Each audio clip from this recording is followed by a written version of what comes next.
आप सभी को प्रणाम। जय गुरुदेव। आज के इस अध्याय से पहले सभी मिलकर गायत्री मंत्र करेंगे। ओम भूर्भुवः स्वः तत्सवितुर्वरेण्यं भर्गो देवस्य धीमहि धियो यो नः प्रचोदयात्। आज का विषय है सविता के ध्यान द्वारा शक्तियों का विकास। गायत्री को पंचमुखी भी कहा जाता है, जैसे कि अन्यत्र बताया जा चुका है। सभी प्रतीकों को अलंकारिक रूप से चित्रित किया गया है और उनके पीछे विशिष्ट प्रेरणाएं विद्यमान रहती है। पंचमुखी गायत्री के 5 मुख, 5 मस्तक, मानवीय सत्ता के कलेवर में विद्यमान 5 कोश हैं। इन 5 कोशों में से प्रत्येक को एक रत्न भंडागार कहना चाहिए, जिनकी शक्ति क्रमशः बढ़ती जाती है। अधिकांश व्यक्ति प्रथम स्तर तक अनन्य कोश की स्थूल शरीर की क्षमता का ही थोड़ा सा सहारा लेकर भौतिक सुख साधन जुटाते रहते हैं। बहुजनों की मति इतनी ही होती है, पर जो प्रबुद्ध व्यक्ति शेष 4 कोशों को भी सक्रिय, सामर्थ्य और सुविकसित बना लेता है, उनकी सामर्थ्य क्षमता देवोपम होती चली जाती है। इन कोशों का परिष्कार सावित्री साधना से ही संभव होता है। पंचमुखी अलंकार का तात्पर्य सावित्री की शक्ति से 5 कोशों के जागरण की संभावना व्यक्त कराना ही है। सावित्री को श्वेत अग्नि की आभा वाली कहा गया है, अर्थात शुभ्र प्रकाश उसका स्वरूप है। इसी आधार पर उसका ध्यान किया जाता है। सावित्री शक्ति सूर्य जैसे प्रकाश एवं ताप से परिपूर्ण है। उसका ध्यान करने में प्रकाश के मध्य में उपस्थित आकृति की ही भावना करनी पड़ती है। सविता की अधिष्ठात्री होने के कारण वह स्वयं भी प्रकाश पुंज है। प्रकाश युक्त ही उसका ध्यान करना पड़ता है। साधक को वह अंधकार से प्रकाश की ओर ले जाती है और उसे विशिष्ट ब्रह्मवर्चस्व, प्रचंड ओज एवं प्रखर तेजस्विता प्रदान करती है। इसलिए उसे शुभ्र अग्नि वाली कहा गया है। इसलिए उसे शुभ अग्निवर्ण वाली कहा गया है। कमल नेत्र। कमल नेत्र का तात्पर्य है बड़ी आंखें। कमल सब पुष्पों में बड़ा एवं सबसे सौभाग्यवान माना गया है। नेत्र देखने का काम करते हैं। कमल नेत्र का अलंकार दूरदृष्टि एवं दिव्य दृष्टि का संकेत करता है। सावित्री की उपासना साधक को यही विशेषताएं प्रदान करती है। वह इसकी संभावना को देखता है, दूर की बात सोचता है, सुंदर भविष्य का निर्माण करता है। जो बातें छोटी आंखों वालों को, ओछे लोगों को सूझ नहीं पड़ती, वे उस कमल नेत्र वाली सावित्री के भक्तों को सूझती है और वे उपलब्ध दिव्य दृष्टि के माध्यम से अपना ही नहीं, अन्य असंख्यों का भी कल्याण करती है। सावित्री की महिमा वर्णन करते हुए शास्त्रकार ने उसे 3 पाद वाली, 6 कुक्षी वाली, 5 मस्तक वाली, शुभ वर्ण एवं कमल नेत्र वाली बताया है। वस्तुतः यह सभी विशेषण उस महाशक्ति में विद्यमान है जो ठीक तरह से अवंचन श्रद्धा और निर्धारित विधि विधान के साथ उसकी उपासना में संलग्न होते हैं। उसे किसी भी क्षेत्र में असफल एवं अभावग्रस्त नहीं रहना पड़ता। कहा जा चुका है कि सावित्री का देवता सविता है, इसलिए उसे अधिष्ठान देवता के साथ अविच्छिन्न रूप से सुसंबद्ध माना गया है। सावित्री उपासना में सविता का आधार लेना पड़ता है, क्योंकि वह सविता की ही शक्ति है। शक्ति और शक्तिवान का समन्वय तो होना ही चाहिए। इसीलिए गायत्री को, सावित्री को सूर्य प्रकाश के साथ सदा ही सम्मिलित किया गया है। बुद्धिमान पुरुष को हृदय में सूर्य मंडल में गायत्री का स्मरण करना चाहिए और कल्पोत्तलक्षण से ही ध्यान तथा अवर्चना करके उसके पश्चात जप करना चाहिए। आत्मा में अनंत दिव्य तेज भरा पड़ा है, वह गायत्री का ही भर्ग है, वह तेजस्विता से ही है। जठराग्नि बनकर शरीर का भोजन पचाती, उष्णता प्रदान करती और गतिशील सक्रियता प्रदान करती, वही मस्तिष्क में बुद्धि, हृदय में भावना, व्यक्तित्व में प्रतिभा और जीवन में महानता बनाकर विद्यमान रहती है। इसी प्रकाश से आत्म साक्षात्कार, ईश्वर दर्शन का लाभ होता है। आंखों की पुतलियों में जिस प्रकार छोटा सा प्रकाश बिंदु हमें संसार का सुंदर दृश्य देख सकने का अवसर देता है, वैसे ही आत्मा में स्थित वह परम तेज हमें तत्वदर्शी बनाता है, अज्ञान से छुड़ाकर प्रकाश की ओर ले जाता है। आत्मा का स्वरूप प्रकाश युक्त माना गया है। ध्यान प्रयोजन में आत्मा को सदा ज्योति मानकर चला जाता है। आत्म साक्षात्कार ज्योति पुंज के रूप में ही होता है। आकृति वाले इष्ट देव तो हमारे कल्पना चित्र मात्र हैं, जो ध्यान धारणा में परिपक्वता लाने तक ही काम आते हैं। उससे ऊंची स्थिति में तो ब्रह्म ज्योति ही एकमात्र अवलंबन रह जाती है। यही आध्यात्मिक यज्ञ आग्नि है। इसी को आदित्य, दिव्य आभा, अखंड ज्योति कहते हैं। यह आभा जिसे जितनी मात्रा में मिल जाती है, वह पर ब्रह्म परमात्मा के साथ, सविता देवता के साथ एकाकार होता चला जाता है। संसार के समस्त जड़ चेतन में यही ज्योति प्रकाशमान है। इसी से देव शक्तियाँ और पंच तत्व अपना कार्य कर सकने में समर्थ होते हैं। ग्रह नक्षत्रों में यह प्रकाश जगमगा रहा है। हमारा कल्याण इसी प्रकाश में ओतप्रोत होने से ही होता है। वेदों में जिस अग्नि का सहस्र मंत्रों में वर्णन एवं स्तवन किया गया है, वह चूल्हे में जलने वाली अग्नि नहीं, वरन व्यष्टि और समष्टि को हर दिशा में प्रकाशित, प्रभावित करने वाली दिव्य तेजस्विनी, दिव्य ज्योति है। यही यज्ञ अग्नि है। इसी का वैश्वानर्य रूप में, आदित्य और सविता रूप में पूजन अर्चन किया जाता है। अग्नि और सूर्य में भी वही दिव्य तेजस्विता विद्यमान है, इसीलिए उसमें उपस्थित होते हुए भी भिन्न माना गया है। श्रुति कहती है, जो अग्नि में रहकर अग्नि से भिन्न है, जिसको नहीं जानते, अग्नि जिसका शरीर है, जो अग्नि के भीतर रहकर अग्नि को नियंत्रित करती है, वही तुम्हारा अंतर्यामी है। सावित्री का देवता सविता वह नहीं जो सवेरे उगता और साय को अस्त होता है, यह उसकी एक प्रतिमा मात्र है।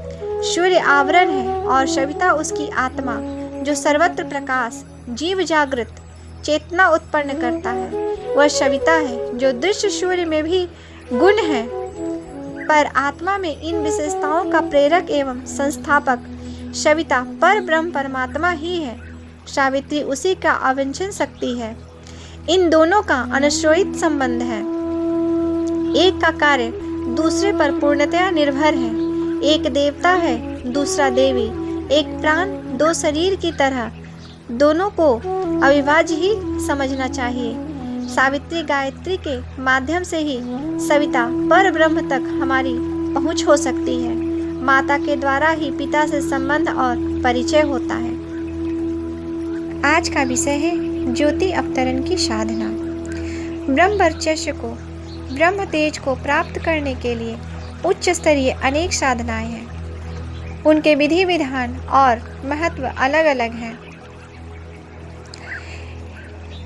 इस पुस्तक में उन सब का उल्लेख नहीं किया जा सकता, पर सविता की, सावित्री की, गायत्री की प्राण शक्ति का कर्षण करने और अपने में उसका विकास करने के लिए ज्योति अवतरण की तेज पुंज साधना भी उच्च स्तरीय और ध्यान धारणाओं में से एक है। एक प्रकार से यह अपने आप में पूर्ण भी है और गायत्री साधना की सिद्धि के लिए इसका अवलंबन लिया जा सकता है। प्रारंभिक स्तर की साधना वह कहलाती है जिसमें माँ की छवि के साथ साथ पूजा उपकरणों की आवश्यकता होती है। भावनाओं के विकास और अपनी श्रद्धा निष्ठा को प्रगाढ़ बनाने की दृष्टि से उसका अपना विशिष्ट महत्व है, किंतु साधना की सिद्धि के लिए उच्च स्तरीय ध्यान धारणा ही काम में आती है। इष्ट के चित्र और प्रतिमा के साथ की गई उपासना से पूर्वाभास, सुखद स्वप्न से भविष्य ज्ञान, माता के दर्शन, अंतःकरण से दिव्य भावनाओं की स्फुरना इस साधना की सफलता के संकेत होते हैं। किंतु आत्म साक्षात्कार की भूमिका वह होती है जिसमें शैलोक्य, सारूप्य तथा संजय की अनुभूति होती है। यह स्थिति भगवती गायत्री के तेज पुंज में अपने आप को घुला लेने, मेल मिलाप कराने के अभ्यास से प्रारंभ होती है और उस तेज पुंज में समाधिस्थित हो जाने की प्रगाढ़ अवस्था में उसकी परिणति, उस स्तर का साधक अपने आप को सविता के तेज पुंज की स्थिति में अनुभव करता है और विराट आत्मा की अनुभूति करता है। इस दृष्टि से तेज पुंज ज्योति अवतरण की साधना का अभ्यास आवश्यक हो जाता है। इसके लिए चित्र आदि की आवश्यकता नहीं। रात्रि को यदि कभी आँख खुल जाए तो बिस्तर पर पड़े पड़े भी किया जा सकता है। बैठकर करनी हो तो दीवार, मसनद का सहारा लिया जा सकता है। आराम कुर्सी भी काम में लाई जा सकती है। शरीर को स्थिर, मन को एकाग्र करके सुविधा के समय इस साधना को करना चाहिए। समय कितना लगना है यह आपकी सुविधा एवं परिस्थिति पर निर्भर है, पर जितना भी समय लगाना हो उसे 3 भागों में विभक्त कर देना चाहिए। 1/3 में स्थूल शरीर, 1/3 में सूक्ष्म शरीर और 1/3 में कारण शरीर में ज्योति का अवतरण कराना चाहिए। अनुमान से या घड़ी की सहायता से यह समय निर्धारित करना चाहिए। सूक्ष्म जगत में ईश्वरीय दिव्य प्रकाश की प्रेरणापूर्ण किरणें निरंतर बहती रहती है। उन्हें श्रद्धा, एकाग्रता और भावनापूर्ण ध्यान करके इस लेख में वर्णित विधि से कोई भी साधक ग्रहण कर सकता है, पर अपने परिवार के लिए इस साधना में संलग्न साधकों के लिए 2-2 घंटे के 2 ऐसे समय भी नियत है जिनमें किन्हीं महान दिव्य शक्तियों द्वारा अपना शक्ति प्रवाह भी जोड़ दिया जाता है और उस समय ध्यान करने में विशेष आनंद आता है और विशेष प्रभाव पड़ता है। यह समय रात्रि को 8 बजे और प्रातः 3 बजे से 5 बजे तक का है। इन दोनों अवसरों में से जब सुविधा हो तब वह अपनी सुविधा के अनुरूप समय निर्धारित कर सकते हैं। आरंभ में यह समय एक बार में आधे घंटे से अधिक नहीं होना चाहिए। धीरे धीरे समय बढ़ाकर 1 घंटे तक का किया जा सकता है। रात्रि के पूर्वार्ध और उत्तरार्ध में दोनों बार भी यह ध्यान की जा सकती है। तब 2 बार में कुल मिलाकर 1 घंटे से लेकर 2 घंटे तक का यह समय हो सकता है। 24 घंटे में 2 घंटे इसके लिए अधिकतम समय हो सकता है। अधिक तेज के ग्रहण करने में कठिनाई पड़ती है, इसलिए ग्रहण उतना ही करना चाहिए जितना पचाया जा सके। कौन किस समय इस साधना को करे, कितनी देर, किस प्रकार बैठकर करे, यह निर्धारण करना साधक का काम है। अपनी परिस्थितियों के अनुसार उसे अपनी व्यवस्था स्वयं ही करनी चाहिए, पर जो क्रम या समय निर्धारित किया जाए उसे उसी क्रम में चलाना चाहिए। समय और स्थिति का एक ही क्रम चलाना किसी भी साधक की सफलता के लिए उचित एवं आवश्यक है। ज्योति अवतरण साधना में सबसे पहले हमें शरीर को बिल्कुल स्थिर कर देना चाहिए। भावना करनी चाहिए कि अपना मन, शरीर और आत्मा पूर्ण शांत, निश्चिंत एवं प्रसन्न स्थिति में अवस्थित है। यह भावना 5 मिनट करने से चित्त में ध्यान के उपयुक्त शांति उत्पन्न होने लगती है। दूसरा है, ध्यान कीजिए चारों ओर प्रकाश पुंज फैल रहा है। आगे पीछे ऊपर नीचे सर्वत्र प्रकाश फैल रहा है। भगवती आदि शक्ति और आभा सूर्य मंडल से निकलकर सीधी आप तक चली आ रही है और आप उस प्रकाश के घेरे में चारों ओर से घेर रहे हैं। तीसरा, यह प्रकाश किरणें धीरे धीरे आपके शरीर में त्वचा छिद्रों में प्रवेश करती हुई प्रत्येक अवयव में घुस रही है। हृदय, फेफड़े, आमाशय, मस्तिष्क, हाथ, पैर और अंग उस प्रकाश पुंज को अपने भीतर धारण करके परिपुष्ट हो रहे हैं। जीवा, गुहा इंद्रियें, नेत्र, कान, नाक आदि इंद्रियें इस प्रकार से आलोकित हो रहे हैं, पवित्र बन रही है। उनकी असंयम वृत्ति जल रही है। पवित्रता की यह ज्योति शरीर के कण कण को पवित्र बनाने में संलग्न है। स्थूल शरीर में रक्त, मांस, अस्थि आदि से बने हुए अवयवों के प्रकाश पुंज बनने और उनके परिपुष्ट, पवित्र, स्फूर्तिवान एवं ज्योतिर्मय स्वरूप का ध्यान करने के उपरांत शरीर पर ध्यान केंद्रित करना चाहिए। सूक्ष्म शरीर का स्थान मस्तिष्क है। चौथा है, ध्यान करना चाहिए कि मस्तिष्क के भीतर मक्खन जैसे बिखरे हुए कणों में अगिनत प्रकार की मानसिक शक्तियों एवं विचारणाओं के केंद्र छिपे हुए हैं। उन तक आदि शक्ति माता के प्रकाश की धाराएं बह रही है और वे सभी कण कण उसके द्वारा रत्न कणों की तरह ज्योतिर्मय होकर जगमगाने लगे हैं। पांचवा है, मन में छिपे हुए अज्ञान अंधकार का असंयम, स्वार्थ मोह, भय और भ्रमजाल का इस प्रकाश के प्रवेश होने से विनाश हो चला और मानसिक संस्थान का कण कण विवेक, उच्च विचार, संतुलन एवं सुरुचि जैसी विभूतियों से जगमगाने लगा। गायत्री माता की इस ज्योति द्वारा अपनी मनोभूमि को महापुरुषों जैसे स्तर की बनाया जा रहा है और हम उस प्रकाश को बड़ी श्रद्धापूर्वक अधिकाधिक मात्रा में मस्तिष्कीय कणों में ग्रहण एवं धारण करते चले जा रहे हैं। छठा है, ध्यान करना चाहिए कि आकाश में अनंत प्रकाश का आभा अवतरित होकर अपने हृदय में अवस्थित आत्मा के अंगुष्ठ मात्र प्रकाश पुंज में प्रवेश कर रही है और उसकी सोमबद्धता, संकीर्णता और तुच्छता दूर कर अपने सदृश बना रही है। लघु और महान का यह मिलन, अनुज्योति का यह आलिंगन परस्पर महान आदान प्रदान के रूप में परिणित हो रहा है।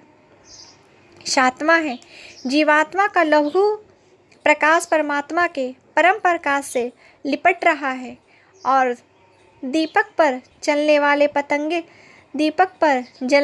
पतंगे की तरह यज्ञ कुंड में पड़ने वाली आहुति की तरह अपने अस्तित्व को होम रहा है। चकोर की तरह उस प्रकाश पुंज को चंद्रमा मानकर आदित्य हो रहा है और अनंत आनंद का अनुभव कर रहा है।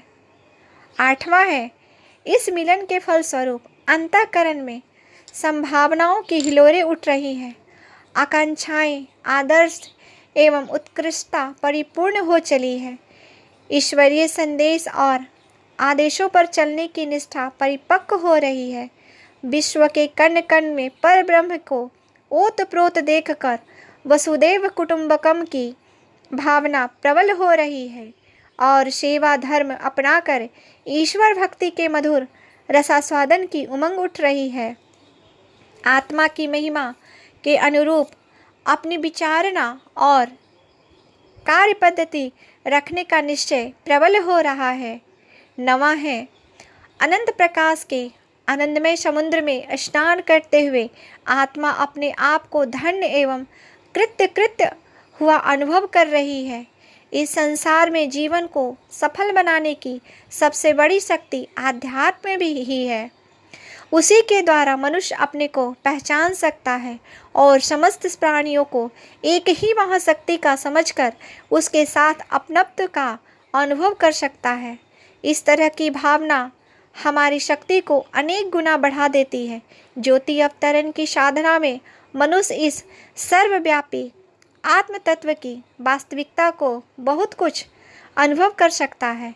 यह अनुभूति जितनी प्रगाढ़ होगी, आत्मानुभूति, आत्म साक्षात्कार और अपने आत्ममय होने की भावना उतनी ही सघन होती चली जाएगी।